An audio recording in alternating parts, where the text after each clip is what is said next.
Well,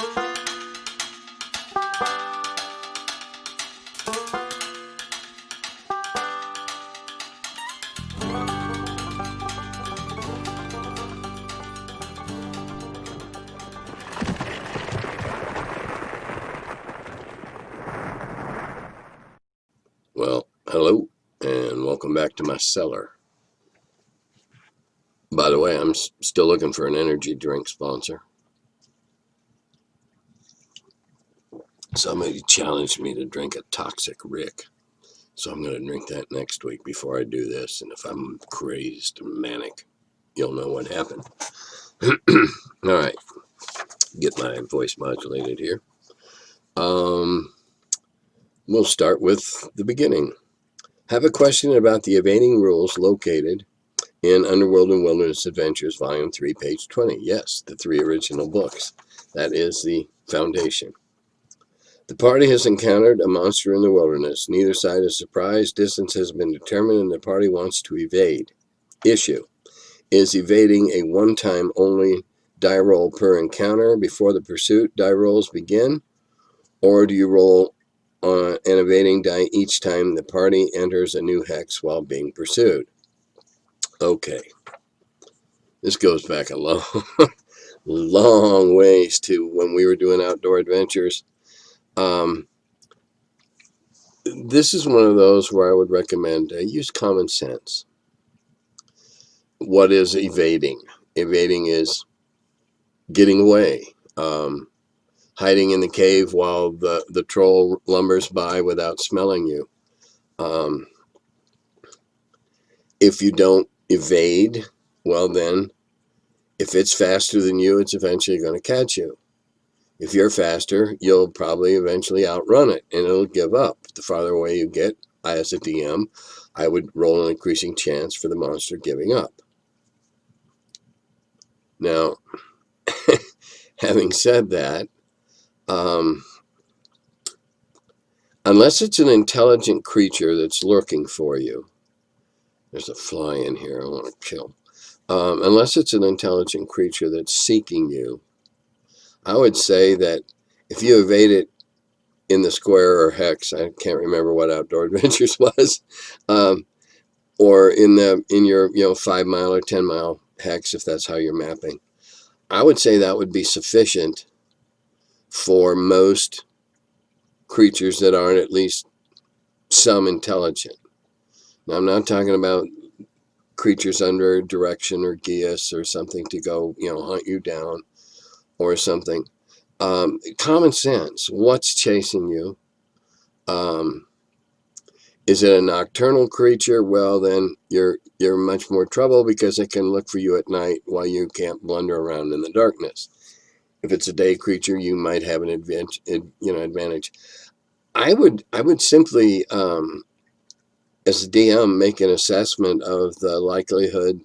If it's a beast that has a keen sense of smell, well, it's going to be hard to evade him. Unless you can go walk in a creek or walk down a river and break the scent trail or something like that. And even then, if it's something that's sensed by nose in the air, common sense. Real world should apply in this type of circumstance to your fantasy world. What better way to underpin your fantasy world than with logic from the real world, the non-pretend world?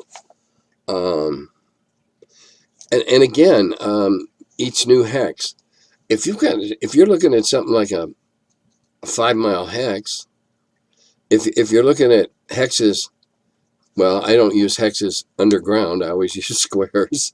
So I'm assuming you're outdoors somewhere, or if that is the assumption, once you shake it, if it's just a dumb beast that was, hoping for an occasional meal, a crocodile's not going to track you 6 miles, but a leopard might. Common sense, really. That's why we used to say rulings, not rules. What seems right usually is. Gatekeeping fantasy role-playing games has got to be the funniest, most ridiculous oxymoron slogans of all times. Who can deny fantasy as a reaction and escape from reality that's from a reality that's unsatisfying and often foobar? And I agree. Fantasy's fantasy, and your fantasy isn't necessarily the same as my fantasy, but you might enjoy my fantasy, and I might enjoy your fantasy. And for you to say, no, you don't think I'm qualified to play in your fantasy is ludicrous. So, yeah, I agree. All right.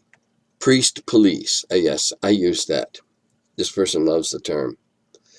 And thank you for the congratulations. Now, I've been thinking about this as this also goes to alignment, particularly with clerics. The priest police. Think back in history. Think back in Monty Python. Nobody expects the Spanish Inquisition. Okay, here's what I've been thinking. Got a cleric that's straying away from where he's supposed to be?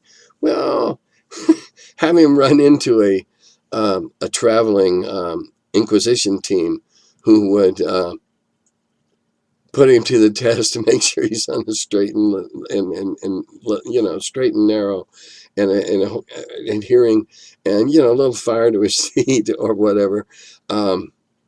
I could say that you might have a salutary effect on your group if an NPC cleric was bending the rules in their behalf or whatever, and have the Inquisition come and burn him.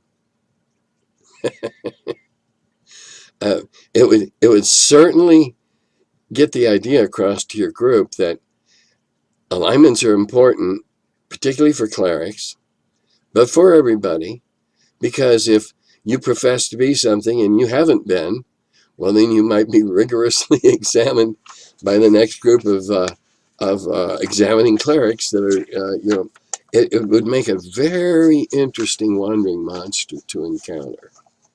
Very interesting to put them to the test about, are you really following your behavior patterns? Question, how did you and TSR react to Tunnels and Trolls when it appeared? Ancillary question, how do you feel about it now, and have I ever played it? When it came out, we studied it. Okay, I mean, we looked at it, we read the rules and that. Frankly, at the very beginning, when the first copies we saw, I guess maybe were test copies because it was really crappy quality. I can't say how Gary and the company reacted, because I was purposely not involved in those because I wasn't a primary stockholder at the time. So Gary and Brian made all those decisions, and as I've often said, I thought I should have testified in the Arneson case, but they, in their wisdom, knew better and lost. Anyway, we might have lost anyway, but anyhow, where was I? To be honest, on the one hand, I was outraged because I thought it was a direct knockoff of our idea. And it was like, how dare you? That's our idea. But you can't copyright or patent ideas. I didn't think it was all that good. But to be honest, it wasn't all that much worse. Or in some cases, because there were fewer words, it might have had an advantage over D&D, but it never really got the traction. And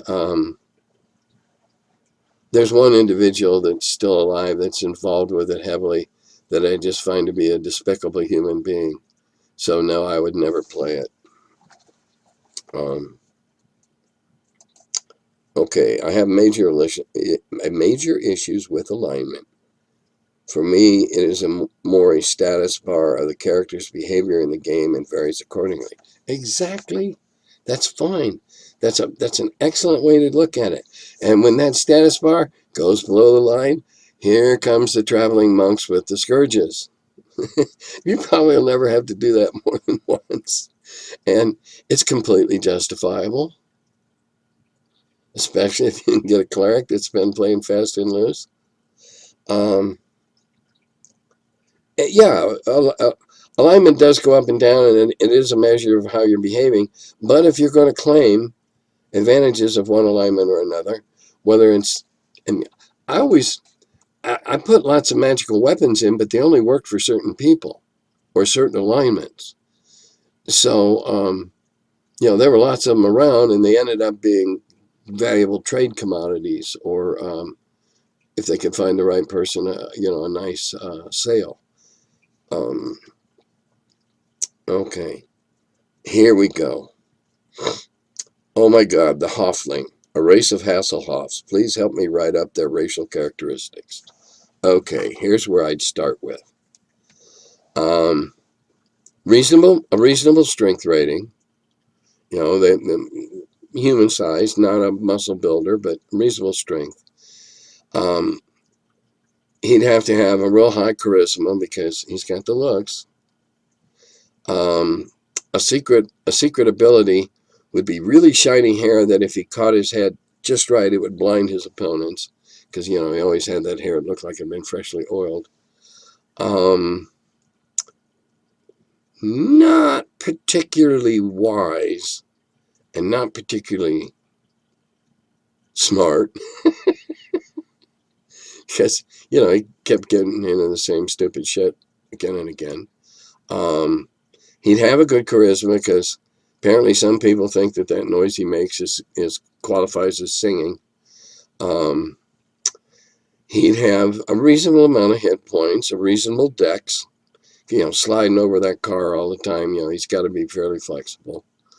I don't know about any. I don't get into skills and proficiency and everything, but I'd have him down as a Hofling would be more of a fighter type or a rogue type. In his case, more of a fighter type. And they'd be annoying after a short period. You could only tolerate them for certain periods of time. They would just start to get on your nerves. No reason why, they just would. For some reason, humanoid females find Hoflings attractive, and most other humanoid males feel they're far overrated. And I don't think they'd be very good at forming lasting relationships because shit, every week it was something different. But anyway, just off the top of my head. When hiding maps behind the DM screen, what's your punishment for catching peeking?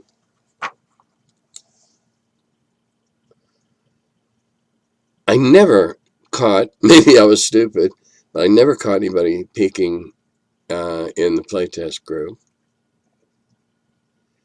We all tried to peek at TSR when we were playtesting and that, but that was just part of the playtesting, trying to get a peek at what's coming up, and it was not serious. I once was early on in my comeback to playing games at cons somewhere around 07, 08, because I didn't come back to any cons until 06. I was running a game, and I was pretty sure that two guys were trying to sneak because we were at an insufficiently large table and I didn't have a big enough screen or whatever. So, okay, they got a good sneak. I turned the map upside down, and everything they saw no longer applied. If it was a player in my group, after the session was over, I'd take them aside and say, "Hey, dude, what's up with you? Peeking behind there? You think you're clairvoyant or something? That's not cool." And handle it one-on-one. That's the way I think I'd try to handle it. And when it's at a con, if I kept somebody looking over, I can use humor and sarcasm and, disarm the situation. Holiday sounds awesome. It was awesome.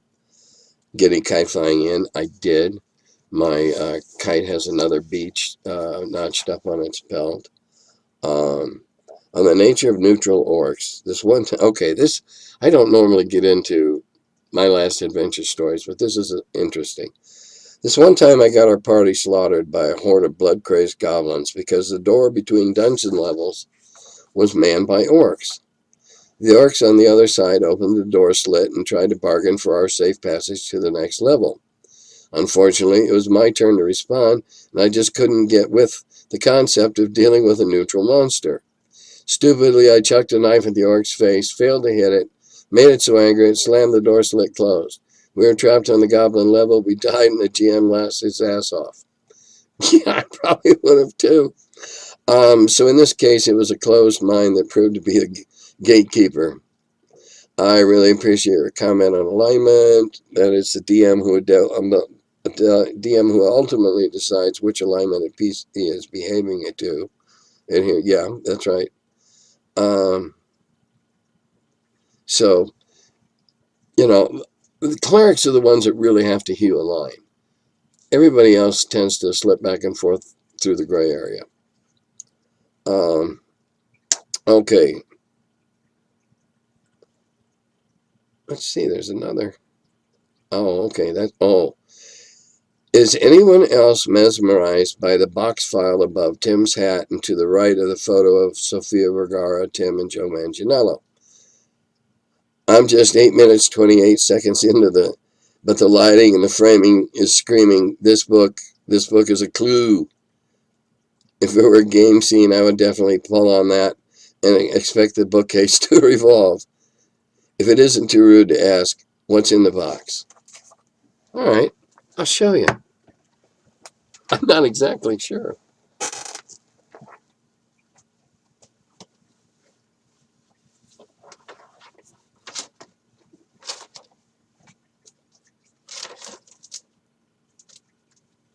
Aha. Okay. In this box are first printing copies of several adventures that I wrote over the years before I came back and did Eldritch and that, all in the hand-bound issues, or book wrong direction. The hand-bound, spiral-bound things. It's a whole bunch of those, most of which have not seen print yet. Then there's a bunch of stuff from the old Tower of Gygax. Now, I don't know if you ever heard about that. The Gen Con after Gary died, a bunch of us GMs that had been in the business a while decided to get together, and we would all design a killer room. And we would run this event, and there was no money made or anything like that for us, in honor of Gary, and we call it the Tower of Gygax. And if you managed to survive a room, we would just reach into everybody had their own room, and maybe a couple others. You just reach into the box, pull out a new room, they'd open that door, and they'd be here. It was just a series of killer rooms. Players would get killed off one at a time. We had people lining the walls, waiting to be the next one into a seat, listening to the story. I mean, we had this rollicking thing going. And we did it a couple of years. And it was great fun. And it was all, a memory of Gary in these impossible rooms. And, he's dead. Next. All right, sit down. They would take over the character. And it was great fun. And then the widow, Gail, thought there was money to be made and said, you can't do it. You can't use my dead husband's name. Now, as it happens, the only state in the contiguous 48 states in which she could have got away with that was Indiana, where Gen Con was. So she killed the Tower of Gygax over profits that didn't exist, and that memorial to her late husband crumbled. See what happens when I look in old boxes? No matter what I'll find. Okay. If PCs don't require some training time after leveling in order to acquire new abilities. Now, I said that about fighters, and I said that about clerics. This is also acquired as magic users. How or at what point would you have them acquire new spells upon leveling up? Many thanks for your time. Okay, My rationale is that by the time the cleric does all that part of getting up a level is learning all the prayers as you go along, so that when you get there, you know all the prayers, which are what I call and how I treat spells. With the fighter, I figure that you have acquired that skill, you've lived that long, you're agile enough to still be alive, etc., so that at some point, okay, I don't require going to train and learn some kind of shadow boxing crap, because I still play first edition, an original, which is much more abstract. I don't get into combat systems. I know there are people that compare one combat system versus another edition's combat system. I'm not into combat systems. Combat is an abstract. I'm about the story and the fun we're having and the thinking outside the box. That's what I'm about, not about the fighting. Fighting's just a part of it. So anyway, got off the track there for a minute. Magic users. Well, I can't justify telling magic users that they have to go and train somewhere. If you follow the mostly stereotypical image of a magic user, they're loners, they're suspicious, paranoid of each other, unless you have some counsel in your campaign world. So who are they going to go, and how many levels higher do they have to be? If your campaign world wants to have a Ars Magica, a magic institute, and then go get postdoctoral work or something, okay. What I like to think of, see now, I've always allowed magic users to accumulate scrolls that they can't read. They just can't wrap their head around the syllables, or whatever, however you view, and that's how I view a very abstract, very basic type of magic. And then one day, I'll be damned, you can read that spell now. And we always acquired spells from scrolls, or finding part of a spell book, or being given a spell as a boon by some deity or being that had the capability of doing that. So leveling up, it would be, well, I'll be damned. My brain is finally trained to the point where I can now understand this level. That's the way I'd handle it. And again, I think of the three base types, I think that's the least likely to be able to find a training regimen to train.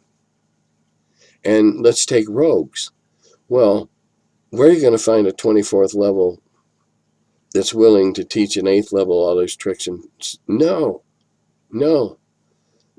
That's another field that's normally very secretive, I think.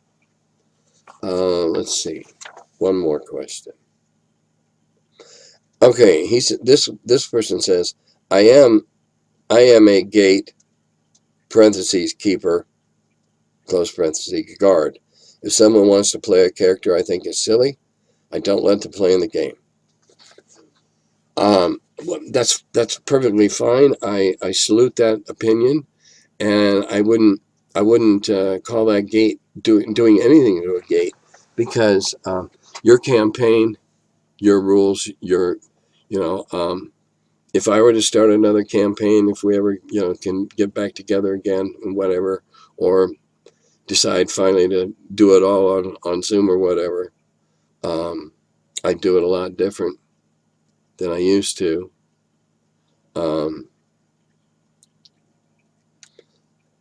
Somebody came up with some ridiculously concocted,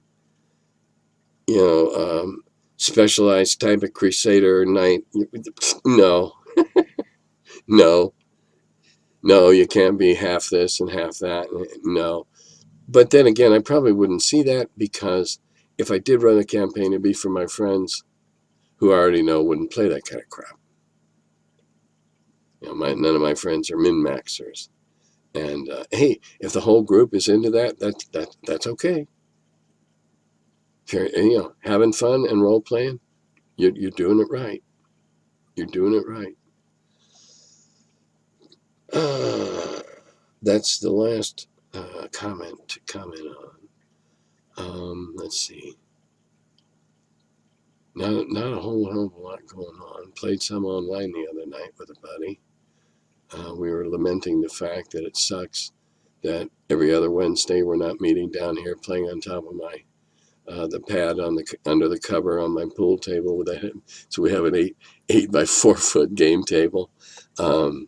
Miss the camaraderie, the teasing, just the fellowship, if you will, without sounding religious. Don't know when this is all going to be over, but I know if you're smart, you'll keep wearing the mask out in public. There won't be any cons this fall. There won't be any cons this winter, I'm pretty sure. Whether or not we'll see anything starting up in February or March, which would be like Total Con and Gary Con, completely depend on the virus. So, in the meantime, one other thing. I got a whole boatload of paint now, and I'm back painting again. Got like 96 bottles of paint, and all been given to me and stuff. It's like, wow, cool, yeah, this is neat, and it's fun painting again. I don't know if I'm going to be able to right after the surgery. We'll see, but I'm falling into that. Don't buy any more until you got painted what you got, because I don't have to pay. Yeah. I can go over to Ironwind and ask Mike, hey, Mike, can I have a few figures to paint? Sure, go find something you like. And there's a couple others that I could do that too. So no, I don't need any more. I'm going to paint what I have. I'm not going to be doing units anymore. And I don't know how large of anything I'm going to screw around with. But it's been fun. I think I may have discovered a new technique that I'd never stumbled on before. So maybe sometime I'll be showing you little figures, but not yet, because the skills aren't back there. What else we got coming? Not much. Hell of a lot to look forward to now. Dodata Gobi, I guess. Game on.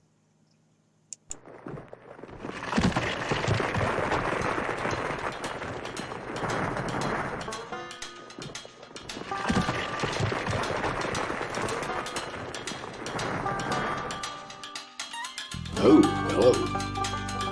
I'm still figuring out when this thing starts. Welcome to my cellar. He's the curmudgeon who wrote about the dungeons. Now he's the feller, live from the cellar. Talks about D&D and old school RPGs. Still quite a feller, the curmudgeon in the cellar.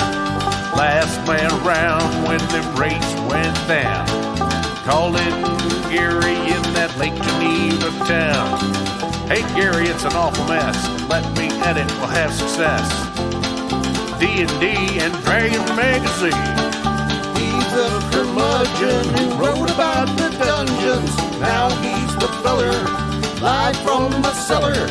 Talks about D&D and old school RPGs, but he's still quite the feller, the curmudgeon in the cellar. Magic missile, it's a mortar shell. Make it hit in the first level spell. Brought psionics to the game to attack that wizard brain. DSR and fantasy, collection of micro armory. Tight with tramp under a tree, High as could be. He's the curmudgeon who wrote about the dungeons.